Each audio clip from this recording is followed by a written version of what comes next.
Today, we will unravel the minds of fictional characters and test their ideas against our reality. We're diving into the world of Reverend Insanity and its infamous anti-hero, Fang Yuan. The man obsessed with immortality, Fang Yuan scoffs at loyalty to clans, nations, or anything that isn't himself. But what would he think of nationalism, the force that shaped our world for centuries? We'll explore his philosophy, compare it to real-world nationalism, and see how it holds up across the globe. Let's get started. Fang Yuan isn't your typical protagonist.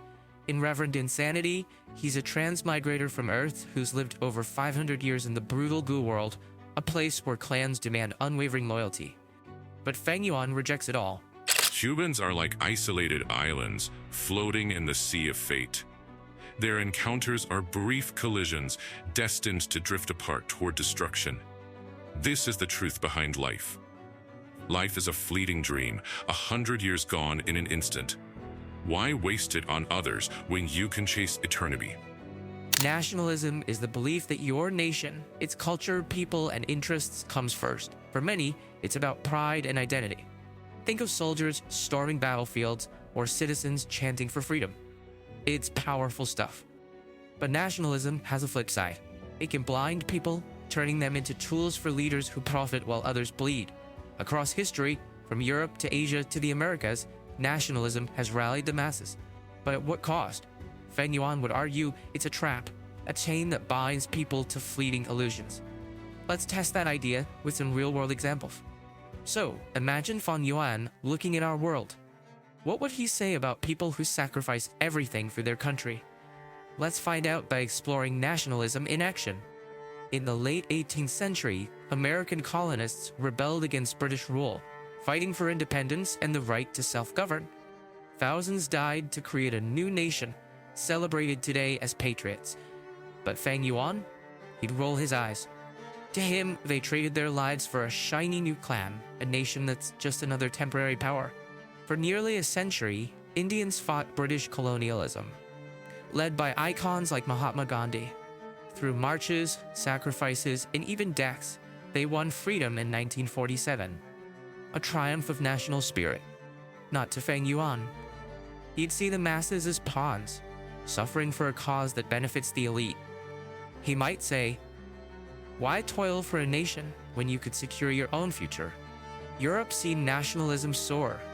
From the world wars, where millions died for their countries, to today's debates over borders and identity.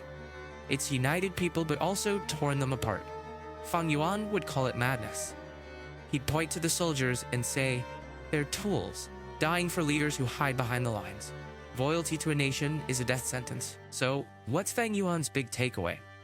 Nationalism is a lie we tell ourselves. Nations aren't eternal. They're born, they grow, they crumble. Just like clans in the Goo world. He'd look at history and see countless lives lost for borders that shift and flags that fade. In Reverend Insanity, his brother Fang Zhang blindly serves their clan, only to be used up and tossed aside. Fang Yuan, meanwhile, betrays without a second thought, staying true to himself. He'd tell us, "Your life is yours alone. Why give it to a nation that won't remember you?"